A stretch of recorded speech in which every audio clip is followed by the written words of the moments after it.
Or maybe she just guessed and turned my silence into gossip. One evening, Dad called us into the living room for a family night. He wanted us to watch a movie together, something light to bring us closer. I picked a comedy I loved, but halfway through, Vanessa rolled her eyes. "This is so boring," she muttered, loud enough for everyone to hear. Dad frowned. "Vanessa." "No, it's fine," I said quickly, my chest tight. "We can watch something else." She smiled sweetly at me. "Thanks, sis. You're so understanding." The word sis dripped with irony. Later that night, I lay in bed staring at the ceiling, the muffled sound of Vanessa laughing in the next room. She was on the phone, her voice soft and playful, like she was talking to someone she wanted to impress. I clenched my fists under the covers. It was only the beginning. I could feel it. Vanessa wasn't here to be my sister. She was here to take over. And deep down, I knew, if I didn't protect myself, she was going to ruin everything I had, small sabotages. The first weeks of living with Vanessa were like walking through a minefield. Nothing exploded right away, but I could sense the danger hiding beneath every step. On the surface, she was flawless, helpful with chores, polite to Laura, attentive to Dad. Teachers loved her too. Vanessa had transferred into my school just after the wedding, and she blended in instantly. Her beauty and confidence drew people in like moths to a flame. But to me, she was different. Subtle, sly, sharp. It started with little things. One morning, as I was running late, I searched the bathroom for my makeup bag. It was gone. I tore through drawers and cabinets, my frustration mounting. When I finally found it, stuffed behind the sink, my foundation bottle had mysteriously cracked, its contents smeared across the lining. I stormed into the hallway. Vanessa was leaning against her doorframe, brushing her hair. "Looking for this?" she asked, holding up my mascara. My eyes narrowed. "Why do you have that?" She shrugged, her tone light. "You left it on the counter. I thought I'd try it." "That doesn't mean you can keep it." "Oh, relax, Emma." She smirked. "It's not like you wear it that well anyway." I froze, stung by her words. She walked past me, her perfume trailing like smoke, leaving me standing there in silence. At school, the sabotage grew bolder. One afternoon, Lily and I were sitting together in the cafeteria, laughing about something silly, when Vanessa appeared at our table with a tray of food. "Mind if I join?" she asked brightly, sliding into the seat beside Lily before I could answer. Within minutes, she had Lily giggling at her stories about moving to California, about her summer vacations, about the crazy things that had supposedly happened in her old school. I sat quietly, my sandwich untouched, when I spotted him across the room, feeling invisible at my own table. He was dancing. With her. Vanessa's silver dress sparkled under the disco lights, her smile wide and triumphant as she wrapped her arms around his neck. Ryan laughed, spinning her like she was the only girl in the room. The sight knocked the air out of me. Lily touched my arm gently. "Emma," I forced a smile, blinking back the sting in my eyes. "I'm fine. Let's just go get some punch." But inside, I was anything but fine. Later that night, I slipped into the girls' bathroom, needing a moment alone. The muffled beat of the music seeped through the walls as I stared at myself in the mirror. I looked small. Weak. A shadow of the girl I wanted to be. Behind me, the door creaked open. Vanessa stepped in, her cheeks flushed, her eyes sparkling with victory. "Oh, Emma," she said sweetly, dabbing her lipstick in the mirror. "Ryan's such a great dancer. Don't you think?" I bit my lip so hard it almost bled. "Why are you doing this?" She tilted her head, feigning innocence. "Doing what?" "You know what." Her smile turned cold. "Face it, Emma. You'll always be second best. To me, to everyone. Might as well get used to it." And with that, she walked out, leaving me staring at my reflection. Tears pricked my eyes, but beneath the hurt, something else stirred. Anger. For the first time, I let it settle inside me, not as weakness, but as fuel. If Vanessa wanted a war, I would give her one. Public humiliation. By the time winter break approached, Vanessa had woven herself into every part of my life. She was in my school, my home, my friendships. She even managed to creep into my heart's most guarded corner, Ryan. But her greatest weapon wasn't her beauty, her lies, or her fake sweetness. It was her ability to turn people against me without ever getting her own hands dirty. And she proved it one Friday afternoon when she orchestrated my biggest humiliation yet. It started with whispers. I walked into English class, clutching my essay with pride. I'd poured my soul into it, staying up past midnight to polish every word. But as I slid into my seat, I noticed the stares. Some kids smirked. Others whispered behind cupped hands. Ryan, sitting 2 rows ahead, glanced back at me with a strange look. Pity, maybe, or disappointment. My stomach twisted. When Ms. Lane called me to the front to read my essay aloud, my palms grew damp. Public speaking wasn't my strength, but I wanted to prove myself. I began reading. But halfway through, the snickers began. At first, I thought it was just nerves making me paranoid. Then a loud laugh cut through the air. I froze. Someone had slipped a different essay into my folder. A filthy, mocking parody of my real work. Instead of thoughtful analysis, the pages were filled with crude jokes, childish insults, even my name scribbled with doodles of donkey ears. "Emma Carter the cheater," someone shouted from the back. The room erupted in laughter. My face flamed as Ms. Lane's frown deepened. "That's enough." Quiet. But the damage was done. I looked down at the paper, my hands shaking. The handwriting wasn't mine. The words weren't mine. But no one seemed to care. As I stumbled back to my seat, I caught sight of Vanessa across the room. She wasn't even in this class, but she had slipped in under the excuse of delivering a note. And now she sat in the back corner, her lips curved in the faintest smirk. Her eyes locked with mine. A silent message, checkmate. The humiliation didn't end in class. By lunch, copies of the fake essay were making the rounds. Someone had uploaded photos of it to Instagram, captioned, "Emma thinks she's Shakespeare rolling on a floor laughing, rolling on a floor laughing." Everywhere I walked, I heard the whispers. "She really wrote that? What a freak. No wonder Ryan doesn't like her." I wanted to disappear. At home, I tried to confront Vanessa. I barged into her room, slamming the door behind me. "You did this." She glanced up from her phone, feigning innocence. "Did what?" "Don't play dumb, Vanessa. You switched my essay. Everyone's laughing at me." Her lips twitched into a smile. "Oh, Emma. Why would I waste my time on something so childish?"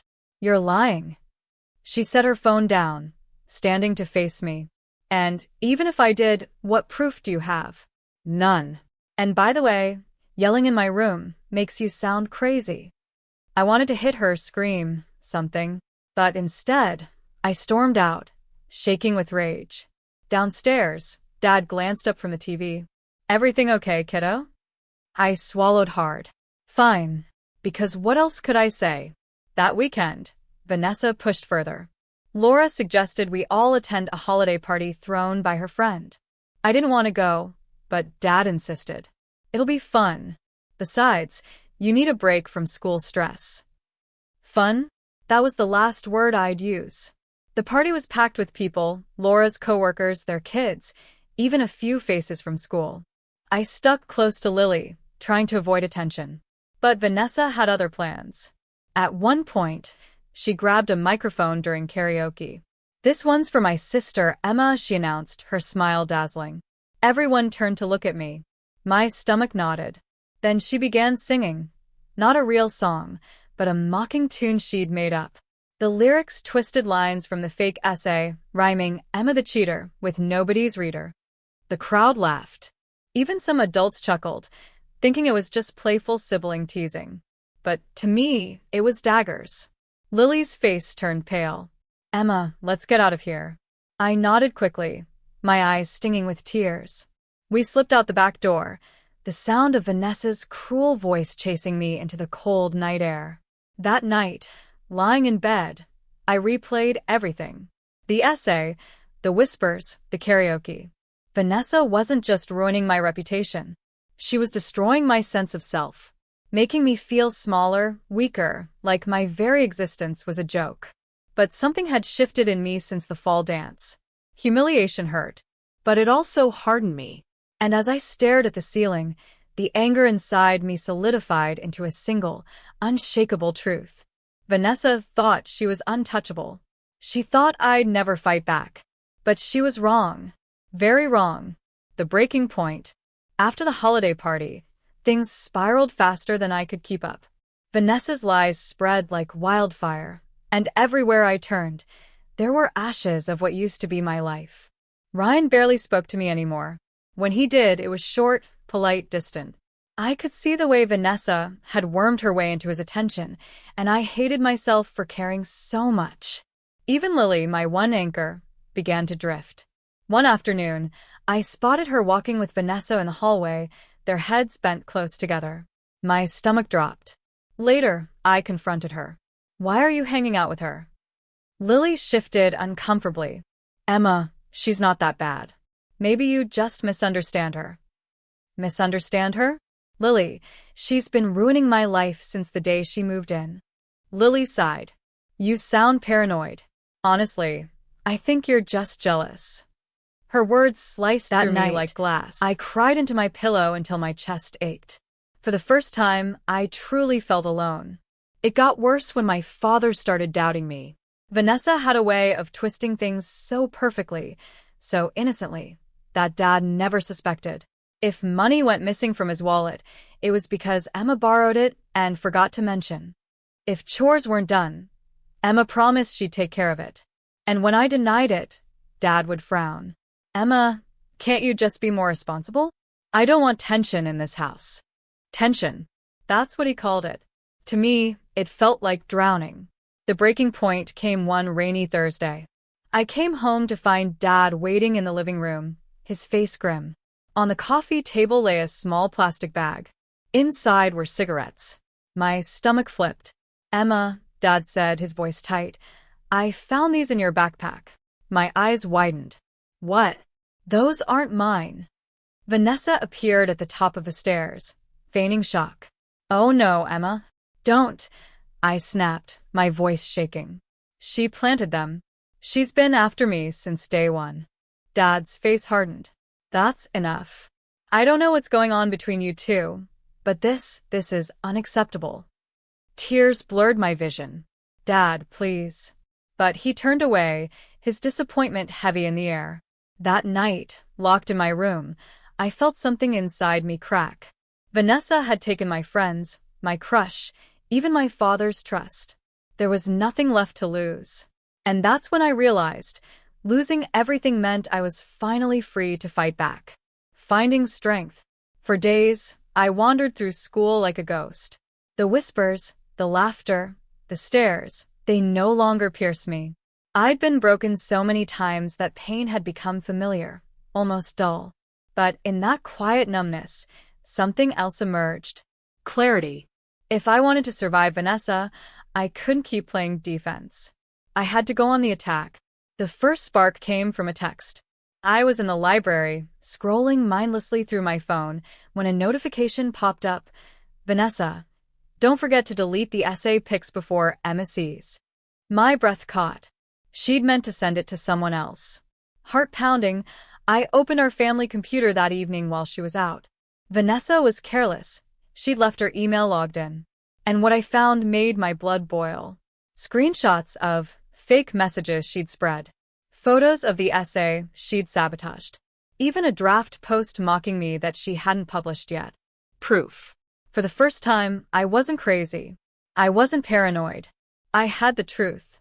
But proof wasn't enough. I needed strategy. I started small, copying everything to a hidden flash drive. Then I watched her more carefully, noting her patterns. Who she texted late at night. Which friends whispered with her. Where she left her phone when she showered.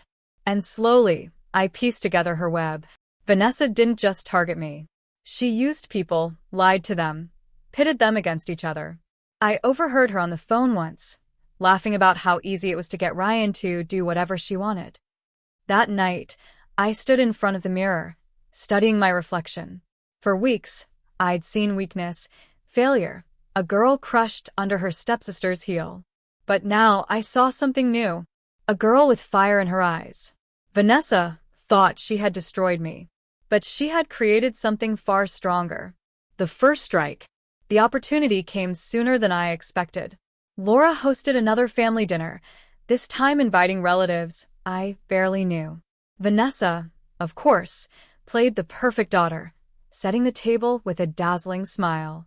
But I had a plan. Halfway through the meal, Vanessa excused herself to take a phone call. I slipped upstairs, quietly entering her room. Her phone lay on the bed, unlocked. My pulse thundered as I snapped photos of incriminating texts, her mocking messages about me, her fake accounts spreading rumors, her cruel jokes about Ryan. Then I returned to the table as if nothing had happened. Later that evening, while everyone gathered in the living room, I connected my flash drive to the TV. "I have something to share," I said, my voice steady though my hands trembled. Vanessa froze.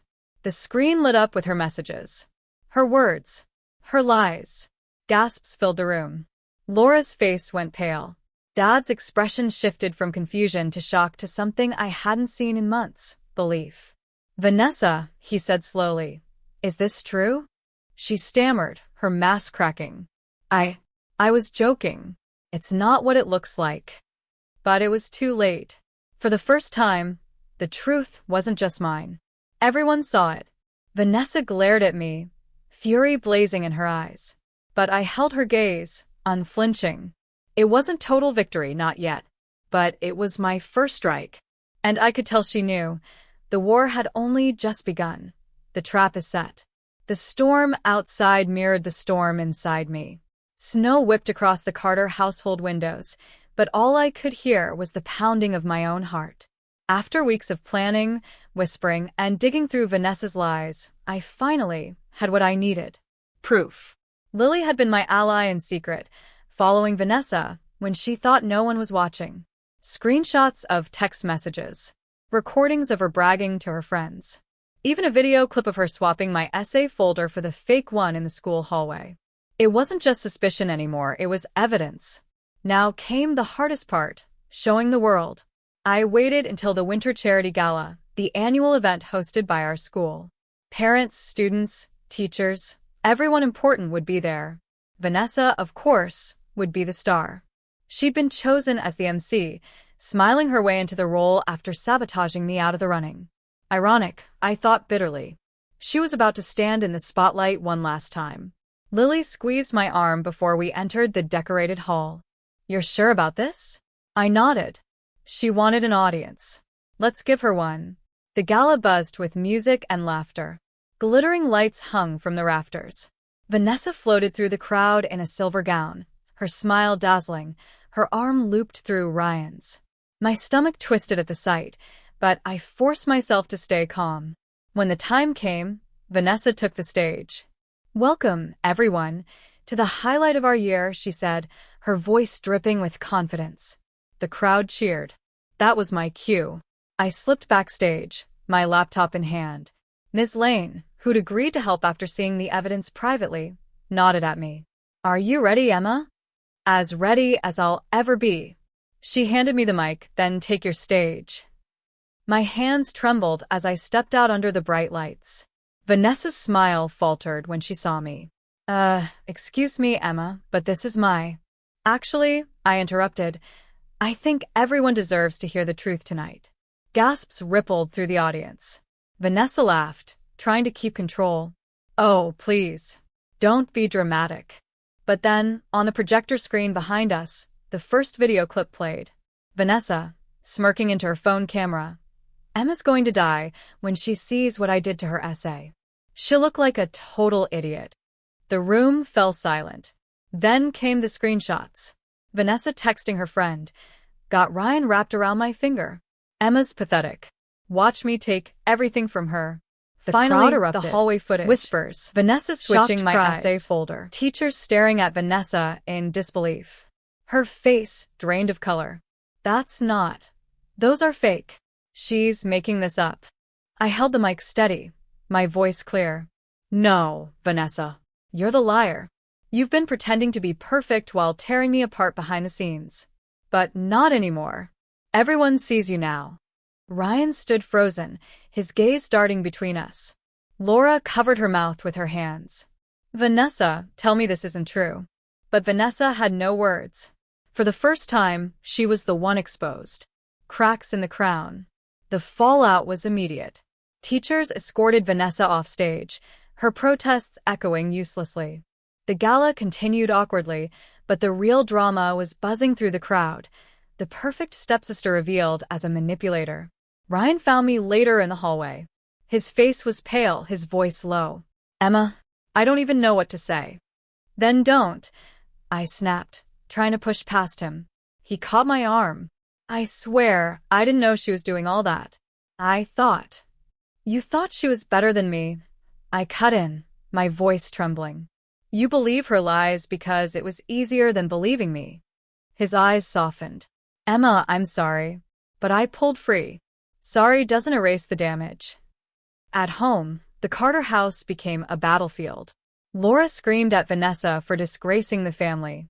Dad, though furious, tried to mediate. She's just a kid. She made mistakes, he argued weakly. But Laura wasn't having it.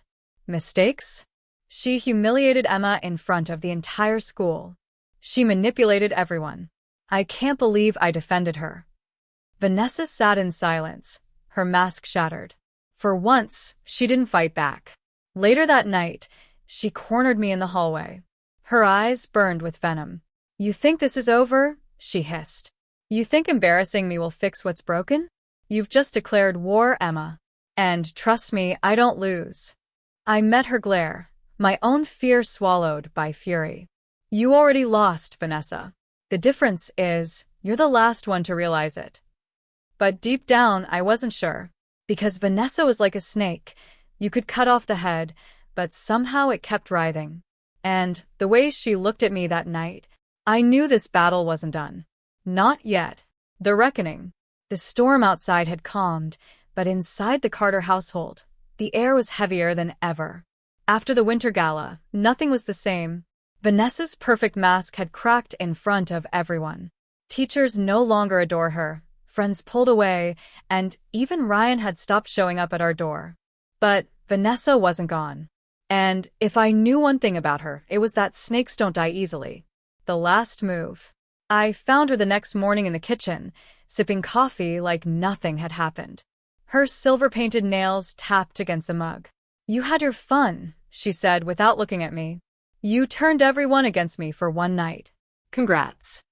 I didn't reply. She set the mug down, her eyes flashing. But you don't get it, do you? I always win. Mom will never stop defending me. Dad's too weak to pick a side. And as for school, she smirked. People forget fast. All I need is time. I leaned forward, my voice steady. Not this time. Because I'm not finished. For weeks, I had been holding back one last piece of evidence. Something bigger than a stolen essay or a karaoke mockery. Vanessa had hacked into the school's grading system once, erasing her late assignments and making herself look like an honor student. I knew because Lily had caught her bragging about it on video, and because I'd traced the login logs myself. If I revealed that, Vanessa wouldn't just lose her reputation. She'd lose her future. It was the nuclear option. And it was time. The school board hearing. Word spread fast. By January, the school board had called a hearing. Parents, teachers, administrators, it felt like half the town showed up. Vanessa sat at the front table, her lawyer-like poise intact, Laura beside her with a supportive hand on her shoulder. Dad sat in the middle, torn between us, while Lily and I sat on the other side, clutching the folder of evidence. Principal Hughes cleared his throat. We are here to discuss allegations of academic dishonesty and harassment against Vanessa Carter. Vanessa spoke first. Her voice dripped with charm. This is all a misunderstanding. My stepsister has been jealous of me from the start. She's fabricating stories, twisting innocent things to make me look bad. Gasps and murmurs. Then it was my turn. I stood, my hands trembling, but my voice didn't waver. She didn't just lie about me. She cheated the entire system. I projected the video onto the screen. Vanessa on her laptop, whispering gleefully into her phone camera. All it takes is one password and poof. Perfect grades. Emma will never catch up now. The room erupted. Principal Hughes paled. Is this authentic? Lily stepped forward with the logs. Yes. Here's the proof of unauthorized logins under Vanessa Carter's ID. Laura's hand slipped from Vanessa's arm. Vanessa, tell me you didn't. But Vanessa couldn't answer. Her mask shattered. The fall. The decision was swift. Vanessa was expelled on the spot. The girl who once ruled every hallway, every classroom, every conversation was done. Ryan didn't come to her defense. None of her friends did. She walked out of the hearing alone, her head bowed, her silver heels clicking against the cold linoleum. For the first time, Vanessa Carter wasn't untouchable. The aftermath. At home, the silence was unbearable. Laura barely spoke to her daughter. Dad tried to comfort me, but his guilt weighed heavy. Lily clung to me like a lifeline. One night, I found Vanessa packing her suitcase. Where are you going? I asked quietly. She didn't look up. Mom's sending me to live with my aunt in another state. Fresh start, she says. I swallowed hard. Vanessa, her eyes finally met mine. They weren't angry anymore. Just hollow. You won. Happy. I wanted to say yes. I wanted to feel triumphant. But looking at her then, broken and small, I realized something. Revenge doesn't give you peace. It only evens the scales. And sometimes, it leaves you emptier than before. I didn't win, I whispered. I just stopped losing. Ryan. Weeks later, Ryan found me at the library. Emma, he said softly, I owe you more than an apology. I should have believed you. I let her get between us, and I'll never forgive myself for that. I looked at him for a long time. His face, once the source of my brightest daydreams, now felt like a memory of someone else's life. I don't hate you, Ryan, I said finally, but I don't need you either. He nodded, his eyes sad but understanding. You've changed. No, I said. I finally became myself. Closure. Spring came. The snow melted. And with it, so did the heaviness that had hung over me for months. Lily and I walked home from school one afternoon, the sun warming our faces. Do you ever think about her? Lily asked. Sometimes, I admitted. But she's just part of my story now. Not the ending. Because that was the truth. Vanessa tried to ruin me. She nearly succeeded. But in tearing me down, she forced me to grow stronger, sharper, braver. And in the end, her cruelty became my fire. As I stood on the porch of the Carter house, watching the sunset paint the sky in gold, I whispered to myself. She tried to break me. But instead, she made me unbreakable.